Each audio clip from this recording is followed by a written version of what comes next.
Leçon 2 maintenant. On va avancer un petit peu plus dans la manipulation de la souris, dans quelques fonctions de visualisation des objets. Je vous explique.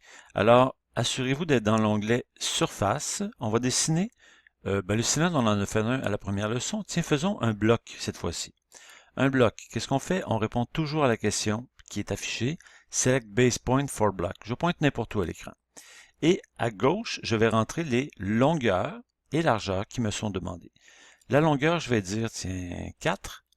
La profondeur, je vais dire 4. Et la hauteur, je vais dire 4. Ça risque de ressembler à un cube, n'est-ce pas? Je valide avec le crochet vert. Je ne le vois pas au complet, c'est peut-être normal, peut-être le voyez-vous, je ne sais pas. Avec la roulette, je vous rappelle, on roule vers l'avant ou vers l'arrière, ou simplement bouton droit de la souris, Fit. Je recule. Est-ce que vous voyez votre curseur? Reculez beaucoup. Peut-être vous le voyez. Si vous ne le voyez pas, faites la touche F9. C'est ce qu'on a vu à la première leçon. Éteignez-le, ça n'a pas d'importance pour l'instant.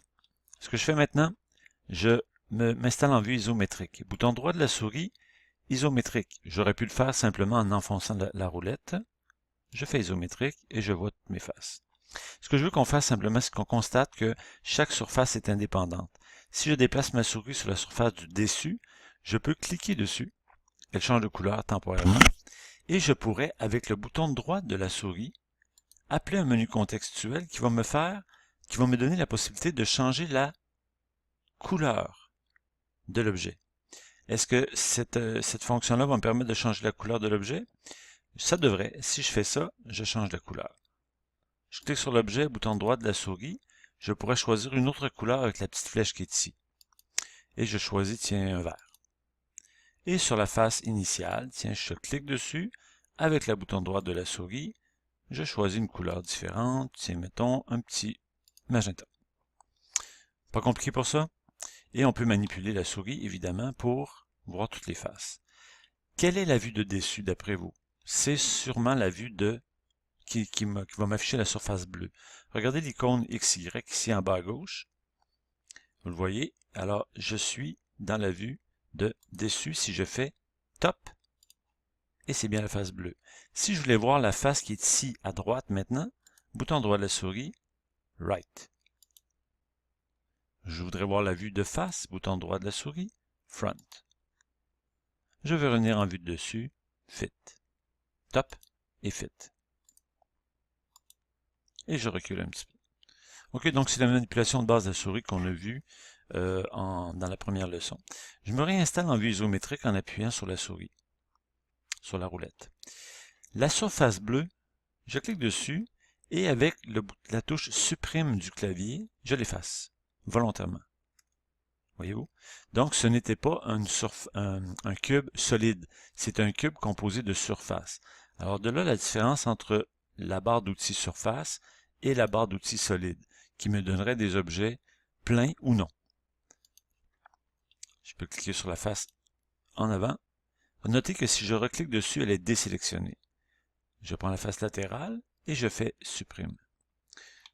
D'accord? Donc, simplement pour vous montrer comment, d'une part, cliquer sur une surface avec le bouton droit de la souris, changer sa couleur pour une autre, peu importe laquelle. Et ensuite, cliquer sur une surface et faire la touche supprime pour l'effacer s'il y a lieu. Évidemment, on est en train de travailler avec des objets 3D. C'est sûrement pas ce qu'on va faire dans les premières leçons de Mastercam. Je vais tout effacer en cliquant dans le vide et en englobant le tout. Donc comme ça, je choisis tous les objets et je fais supprime. Il n'y a plus rien à l'écran. Je suis dans une vue isométrique, bouton droit de la souris, top, pour revenir en vue de dessus. C'est toujours comme ça qu'on va travailler. Donc si par mégarde vous faites une vue isométrique, rappelez-vous, bouton droit de la souris, top. C'est bon?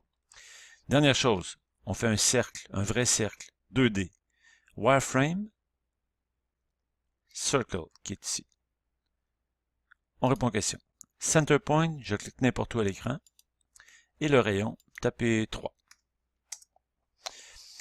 Le cercle m'apparaît en bleu pâle, je ne le vois pas beaucoup. Mais sitôt que j'aurai validé la position de mon cercle et son diamètre, je fais bouton droit, je fais le crochet vert, excusez-moi. Et il apparaît de la couleur qui était établie au départ. Maintenant, reculez tout le monde et faites la touche F9. Est-ce que vous voyez apparaître vos origines? Vous devez peut-être reculer beaucoup. Je vous montre une dernière chose pour cette leçon-ci. Le cercle devrait toujours être, ou n'importe quelle géométrie finalement, devrait toujours être en relation avec l'origine qui est ici. Bien sûr, on aurait pu faire un cercle, ce que je fais à l'instant, directement accroché à l'origine et donner un diamètre quelconque. Je valide. J'aurais pu faire ça dès le départ. Mais si ce n'est pas ce que j'ai fait, et je l'efface, je le supprime. Si ce cercle-là, je veux le ramener à l'origine, je vous montre une première commande dans la barre d'outils Transform. Je veux modifier ma géométrie existante. Transform, le cercle qui est ici, je veux l'amener à l'origine qui est là. Une façon très rapide de le faire, voyez-vous ici, Move to Origin. Move to Origin me permet de prendre la géométrie, peu importe combien il y a d'objets, et de l'amener où je veux, au point 000.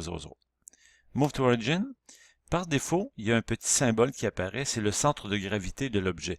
Dans le cas du cercle, c'est facile, c'est son centre. S'il y avait plusieurs objets, ce serait un autre point. Je déplace ma souris sur la petite cible et j'attends qu'il y ait un petit point vert qui apparaisse. Une petite croix verte. Comme ceci. Je clique et j'ai déplacé à l'origine ma géométrie.